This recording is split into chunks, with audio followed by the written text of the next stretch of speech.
SOG ने बड़ी कार्रवाई को दिया अंजाम। वरिष्ठ अध्यापक भर्ती परीक्षा 2022 में डमी कैंडिडेट बैठाने वाला आरोपी गिरफ्तार।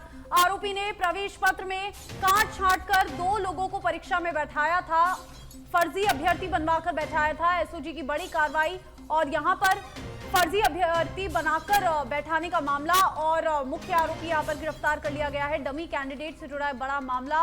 आरोपी ने प्रवेश पत्र में काट छांट कर 2 लोगों को परीक्षा में बैठाया था। डमी कैंडिडेट्स बैठाए थे और डमी कैंडिडेट्स बैठाने वाला ये मुख्य आरोपी गिरफ्तार कर लिया गया है।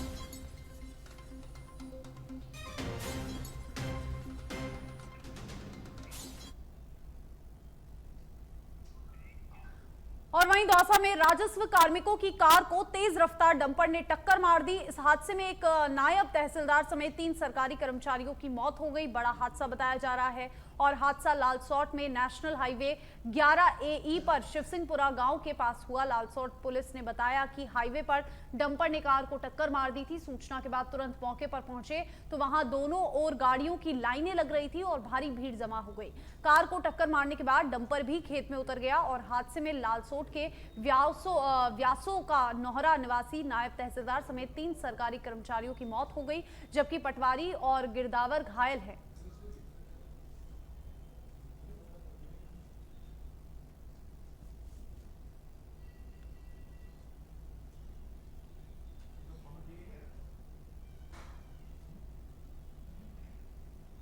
के आसपास की घटना हुई है, जिसमें 3 की तो एट द स्पॉट डेथ हो गई, 2 जयपुर रेफर करे। एक हमारे यहाँ अभिषेक शर्मा पटवारी जी आए, जिनको हमारे यहाँ पर सारे स्पेशलिस्ट को बुला के चेक करा लिया और ज़्यादा ऐसी कोई इंजरी है नहीं। अभी पेट में कुछ प्रॉब्लम सी महसूस हो रही है, जो CT स्कैन के लिए पेशेंट को भेजा है।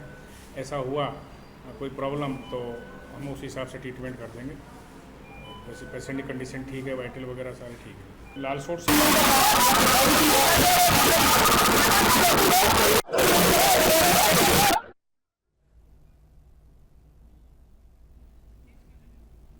और दौसा के लालसोट से आपको ये खबर बता रहे हैं, जहां पर कार को तेज रफ्तार डंपर ने मारी टक्कर और उसके बाद फिर यहां पर नायब तहसीलदार समेत 3 की मौत हो गई और 2 घायल बताए जा रहे हैं।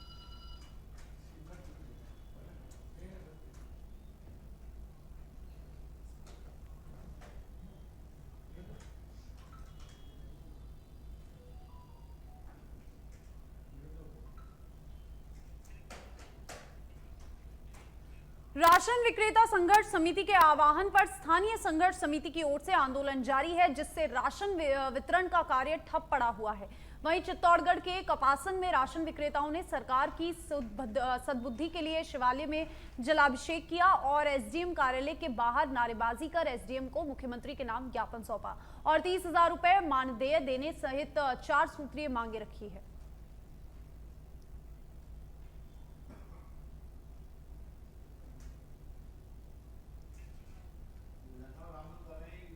खबर अजमेर के किशनगढ़ से है, जहां पर अराई उपखंड मुख्यालय पर स्थित थाना परिसर में भारी बारिश के बाद पानी भर गया।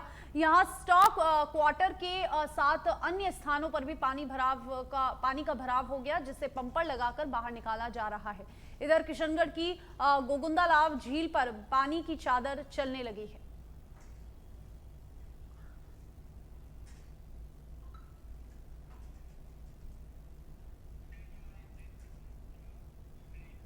जयपुर से बड़ी खबर है, पुलिस मुख्यालय की AGTF टीम का बड़ा एक्शन। 25,000 के इनामी बदमाश शिव गुजर को गिरफ्तार किया है। डीग जिले के बहुचर्चित देवीराम मुल्लाका हत्याकांड का आरोपी है शिव गुजर और मध्य प्रदेश के इंदौर से इसे गिरफ्तार किया गया है। मामले में अब तक 18 आरोपी गिरफ्तार बताए जा रहे हैं और अब 25,000 का इनामी बदमाश शिव गुजर भी गिरफ्तार कर लिया गया है। पुलिस मुख्यालय की AGTF टीम ने बड़ा एक्शन लेते हुए बड़ी कार्रवाई करते हुए कार्रवाई को अंजाम दिया। 25,000 का इनामी बदमाश शिव गुजर गिरफ्तार और मध्य प्रदेश के इंदौर से बदमाश को पकड़ा है और अब मामले में अब तक 18 आरोपी गिरफ्तार बताए जा रहे हैं। फिलहाल अब आरोपी से पूछताछ की जाएगी और जानकारी जुटाई जाएगी। और अब खबर झुंझुनू के नवलगढ़ से है, जहां पर कारी GSS पर धरना दे रहे ठेका कर्मी मुकेश के परिजनों और प्रशासन के बीच आखिरकार सहमति बन ही गई। ठेका कंपनी की ओर से 15 लाख रुपए की सहायता देने और मृतक के आश्रित को श्री सीमेंट कंपनी में नौकरी दिलवाने की कोशिश पर दोनों पक्षों में सहमति बन गई और धरना समाप्त हुआ। आपको बता दें कि ठेका कर्मी मुकेश कुमार की कारी जीएसएस पर विद्युत कार्य के दौरान करंट की चपेट में आने से मौत हो गई थी, जिसके बाद परिजन और ग्रामीण आर्थिक सहायता और नौकरी देने की मांग को लेकर धरना दे रहे थे।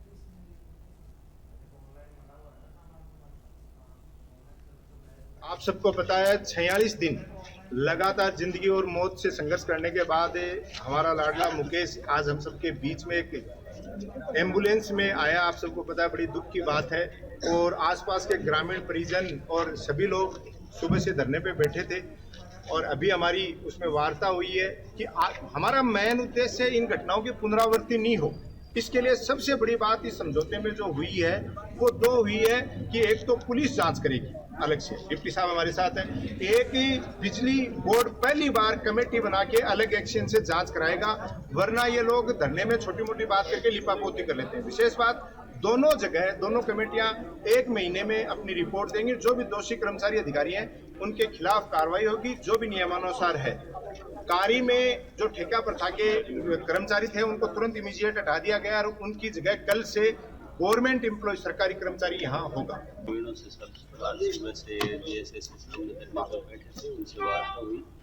तो जिनके पैरोल पर था उनके द्वारा जो भी इनको दिया जा सकता है समुचित मुआवजा या इंश्योरेंस क्लेम वगैरह, उनके बारे में इनसे बात कर ली गई है और उसके बारे में ग्रामीणों को आश्वासन भी दे दिया गया है।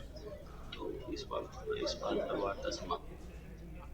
नवलगढ़ में अरावली पर्वतमाला की गोद में स्थित तीर्थराज लोहागढ़ धाम में सोमवार को श्रद्धालुओं का तांता लगा रहा।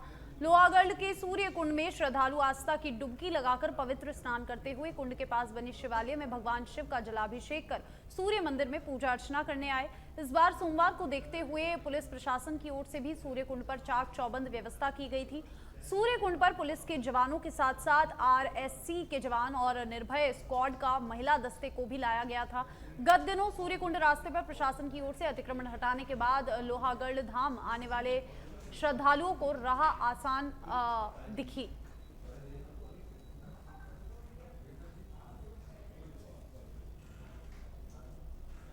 है आधे से ज्यादा जो 2 बार आते हैं वो आके चले गए और इस बार पिछली बार से अधिक संख्या में आने की पूरी उम्मीद है। और पुलिस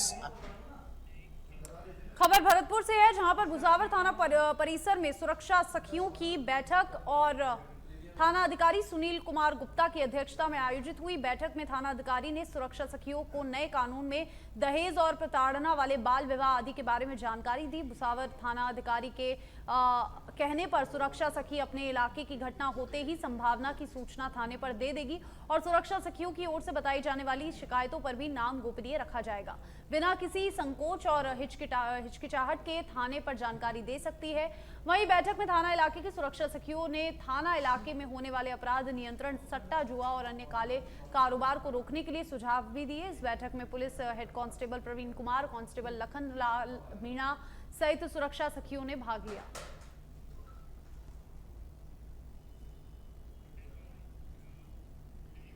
और वहीं छात्र संघ चुनाव बहाल करने को लेकर एनएसयूआई ने जोधपुर जिला कलेक्ट्रेट के कार्यालय के बाहर प्रदर्शन किया और मुख्यमंत्री के नाम जिला कलेक्टर को ज्ञापन सौंपा। इस दौरान एनएसयूआई के प्रदेश अध्यक्ष विनोद जाखड़ ने बताया कि पूरे प्रदेश भर में छात्र संघ चुनाव को चालू करने को लेकर एनएसयूआई प्रदर्शन कर रही है। आज हमने जोधपुर के कलेक्ट्रेट के बाहर भी प्रदर्शन करके ज्ञापन दिया और भारी बारिश के बावजूद भी एनएसयूआई के कार्यकर्ताओं में भारी उत्साह देखा गया। उन्होंने कहा कि छात्र संघ चुनाव आवश्यक है क्योंकि राजनीति की पहली सीढ़ी ही छात्र संघ चुनाव होती है।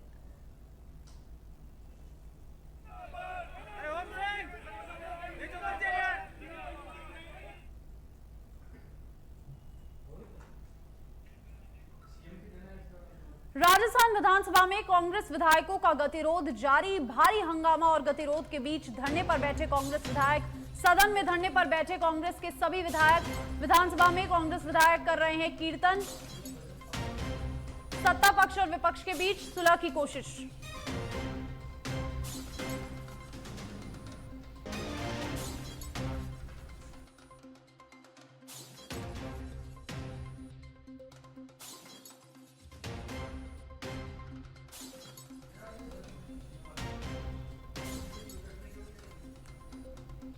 और विधानसभा में कांग्रेस विधायक कर रहे हैं कीर्तन। राजस्थान विधानसभा में कांग्रेस विधायकों का गतिरोध जारी। ये तस्वीरें आपको दिखा रहे हैं सदन से, जहां पर देखिए किस तरीके से विधायकों का गतिरोध जारी है। यहां पर धरने पर बैठे हैं तमाम विधायक और सदन में धरने पर बैठे कांग्रेस के सभी विधायकों की तस्वीरें आपको दिखा रहे हैं किस तरीके से यहां पर विधायक एकत्रित होकर अपना विरोध जता रहे हैं। सदन में धरने पर बैठे कांग्रेस के विधायक और विधानसभा में कांग्रेस विधायक कर रहे हैं कीर्तन। और सत्ता पक्ष और विपक्ष के बीच सुलह की कोशिशें लगातार जारी है, लेकिन फिलहाल विपक्ष की ओर से विधायकों द्वारा यहां पर धरना प्रदर्शन किया जा रहा है। यहां पर देखिए किस तरीके से सदन में सारे विधायक एकत्रित होकर बैठे हैं और कीर्तन किया जा रहा है। भारी हंगामा और गतिरोध के बीच धरने पर बैठे कांग्रेस के विधायक और इसके बाद लगातार सुलह की कोशिशें हो रही है। सदन में धरने पर बैठकर कीर्तन किया जा रहा है विपक्ष के विधायकों द्वारा और विधानसभा में कांग्रेस विधायकों का लगातार गतिरोध जारी। और आज हुए भारी हंगामे के बाद से ये धरने पर बैठे हैं और सत्ता पक्ष और विपक्ष के बीच लगातार सुलह की कोशिशें की जा रही है।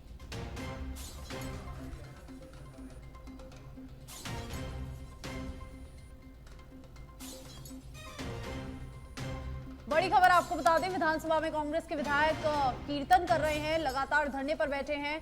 सदन में धरने पर बैठे कांग्रेस के सभी विधायक और आज भारी हंगामा और जिस तरीके की स्थिति आज विधानसभा की कार्रवाई के दौरान बनी उसके बाद विधायकों में रोष जारी है और लगातार यहां पर सत्ता पक्ष और विपक्ष के बीच सुलह की कोशिश जारी है।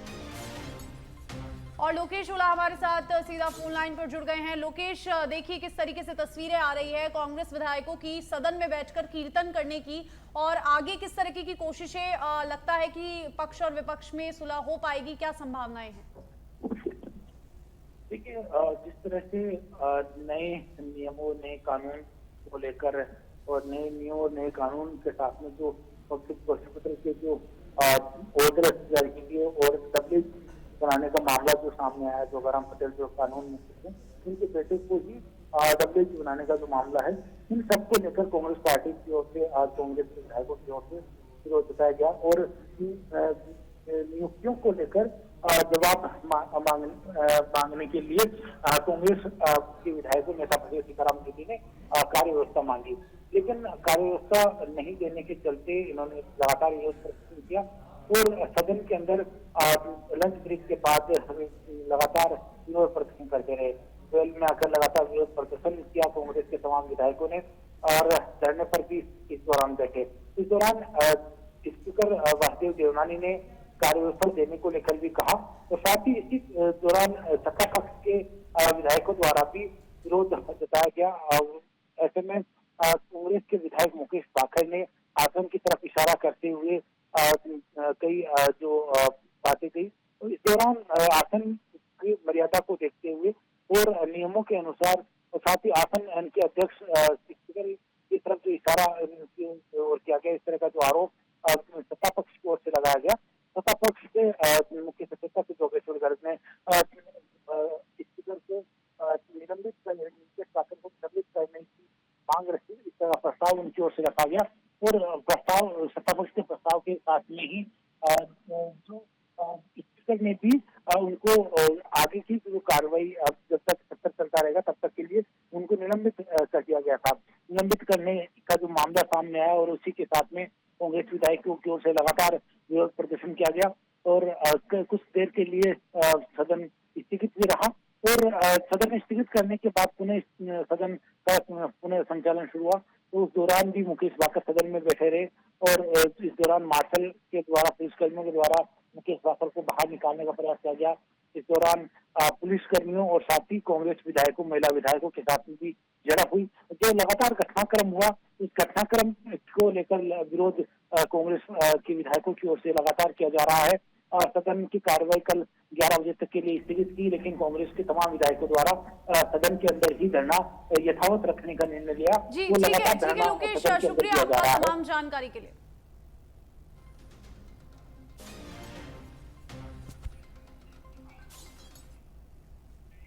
मुख्यमंत्री भजनलाल शर्मा ने ली बैठक, प्रदेश के पावर प्रोजेक्ट्स पर रिव्यू मीटिंग ली है, पंप स्टोरेज प्रोजेक्ट्स पर बैठक ली है। बड़ी अपडेट, मुख्यमंत्री भजनलाल शर्मा ने ली रिव्यू मीटिंग और प्रदेश के पावर प्रोजेक्ट्स की रिव्यू मीटिंग ली गई है मुख्यमंत्री भजनलाल शर्मा द्वारा, और यहां पर सभी अधिकारियों के साथ ये रिव्यू मीटिंग ली है। पंप स्टोरेज प्रोजेक्ट्स की जानकारी लेने के लिए ये मीटिंग रखी गई और सीएम भजनलाल शर्मा ने बैठक की अध्यक्षता की और यहां पर पावर प्रोजेक्ट्स को लेकर सीएम ने जानकारी ली अधिकारियों से। प्रदेश के पावर प्रोजेक्ट्स जो हैं उनको लेकर रिव्यू अधिकारियों ने मुख्यमंत्री को दिया और पंप प्रोजेक्ट्स जो कि स्टोरेज में काम में आते हैं उन प्रोजेक्ट्स पर एक रिव्यू मीटिंग जो है वो मुख्यमंत्री भजनलाल शर्मा ने यहाँ पर ली। तस्वीरें मीटिंग की आपको दिखा रहे हैं। सीएम भजनलाल शर्मा ने प्रदेश के पावर प्रोजेक्ट्स पर रिव्यू मीटिंग ली है। प्रदेश के पावर प्रोजेक्ट्स को लेकर सीएम भजनलाल शर्मा ने अधिकारियों के साथ मीटिंग ली, फीडबैक लिया, किस तरीके की जो प्रोजेक्ट्स हैं किस तरीके का कार्य चल रहा है और कितना कार्य में कितनी प्रगति आई है, ये सभी फीडबैक लेने के लिए बैठक बुलाई गई और सीएम ने यहां पर पावर प्रोजेक्ट्स की रिव्यू मीटिंग ली। और वहीं एनएसए अजीत डोभाल की मुलाकात, शेख हसीना से की मुलाकात कर हिंडन एयरबेस से लौटे अजीत डोभाल, बांग्लादेश के हालात पर चर्चा की। बड़ी अपडेट आपको बता रहे हैं, देश से इस वक्त की सबसे बड़ी खबर, शेख हसीना से की एनएसए अजीत डोभाल ने मुलाकात कर हिंडन एयरबेस से लौटे अजीत डोभाल। बड़ी अपडेट आपको बता रहे हैं, शेख हसीना इस वक्त भारत में मौजूद और यहां पर बांग्लादेश के हालातों पर दोनों के बीच चर्चा हुई। एनएसए अजीत डोभाल शेख हसीना से मिलने पहुंचे और दोनों के बीच बांग्लादेश में चल रहे हालातों को लेकर, राजनीतिक हालातों को लेकर काफी देर तक चर्चा हुई। एनएसए अजीत डोभाल ने शेख हसीना से मुलाकात की और उसके बाद दोनों के बीच बांग्लादेश के राजनीतिक तख्तापलट को लेकर काफी गंभीर चर्चा हुई। मुलाकात कर हिंडन एयरबेस से अजीत डोभाल लौटे और उसके बाद फिर यहां पर जानकारी सामने आई, बांग्लादेश के हालातों पर दोनों के बीच चर्चा हुई और ये बैठक, ये मुलाकात काफी अहम मानी जा रही है। एनएसए अजीत डोभाल ने जो मुलाकात की शेख हसीना के साथ।